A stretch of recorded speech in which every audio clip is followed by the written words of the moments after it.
Hi, this is Chef Dave Bishop and Chef to you. Welcome to my kitchen. Do you like apples? I sure do. I like apples anyway. Candied apples, fresh apples, baked apples, apple pie, apple turnovers, you name it, I like an apple.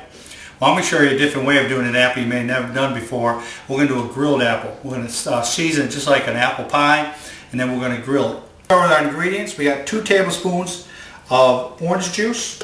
You can use a lemon juice or even grapefruit juice if you like. 2 tablespoons of brown sugar, 1 tablespoon of soy sauce. Of course, that doesn't go in apple pie, but it's going in our spiced apples today.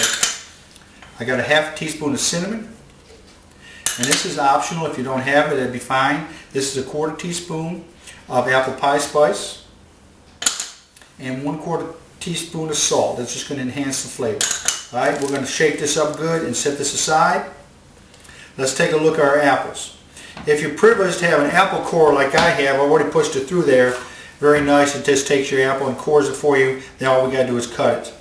If you don't, you just set this aside, cut from the top, cut straight down. I'm going to cut these into 8s. Move my paring knife out of the way. Cut this in half. Then come over here and cut this in half one more time. Then just take your paring knife, come right in here, very carefully. Just go down, get that core out of there, come back up, and save as much apple as you can. Shake up our marinade really well to get all the spices nice and distributed. You notice I got 2 kinds of apples today. I've got a Granny Smith and a Pink Lady. Both of these are nice firm apples, go great on the grill. I'm cutting these into 8s. I'm figuring 4 per serving.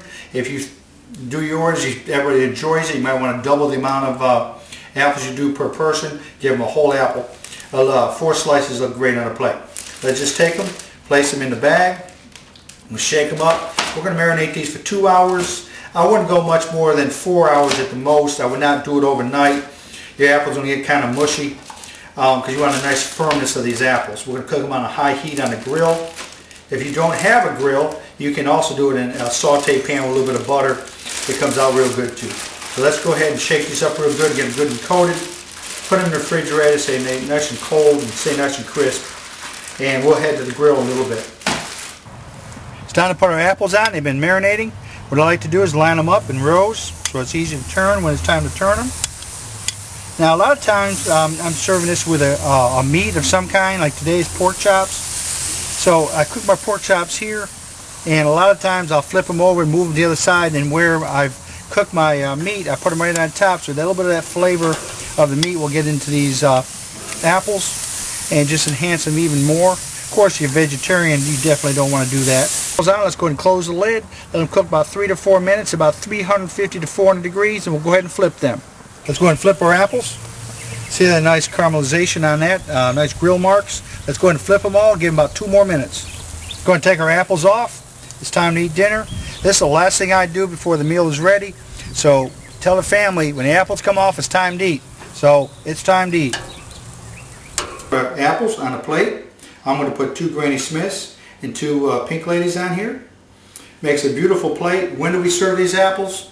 A lot of times with pork chops, with chicken. Really anytime. You can actually make a bowl of these and put them out as a buffet. Just let the people help themselves. Makes a beautiful garnish. It's delicious with a grilled flavor. You really can't beat this. You need to give it a try. This is Chef Dave Bishop, cooking and teaching. Until next time, may God bless.